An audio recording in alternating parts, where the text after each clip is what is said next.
26 जानेवारी म्हणजे अर्धी शाळा, त्या दिवशी दप्तर नाही न्यायचं आणि जी मुलं मुली देशभक्तीची गीतं म्हणणार आहे समोर, ते एक आठवड्यापासून तयारी करत असायचे आणि त्याच दिवशी आपल्यासोबत आपले आई वडील पण शाळेत यायचे, देशभक्तीची गीतं बघायचे आणि आपल्याला सोबत घरी घेऊन जायचे. आणि तेव्हा कोणाकडे फोनही नव्हता, ऑफलाईन जास्त लोक जोडायचा प्रयत्न करायचे.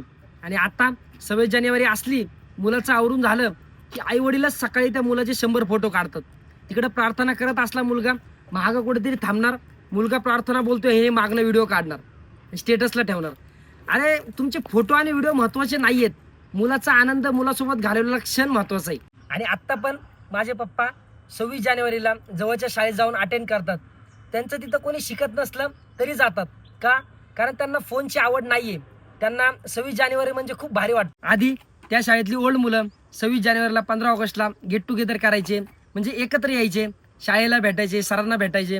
पण आता 1-2 वेळेस गेट टुगेदर केल्यानंतर त्यांना पण बोर झाले आणि ते पण यायचे बंद झालेत. आता तुम्ही स्वतः विचार करा, 26 जानेवारीला किती मित्रांना तुम्ही कॉल केला जायचंय का? किती मित्रांचा तुम्हाला कॉल आले जायचंय का? 1-2 वेळेस गेले तुम्ही, बस. तुम्हाला सांगतो, जोपर्यंत तुमचे शिक्षक तिथं आहेत, जोपर्यंत शाळा तिथं आहे, जात राहा. 2-3 मुलं का असणार, जात राहा. तुम्ही शब्दात नाही सांगू शकत.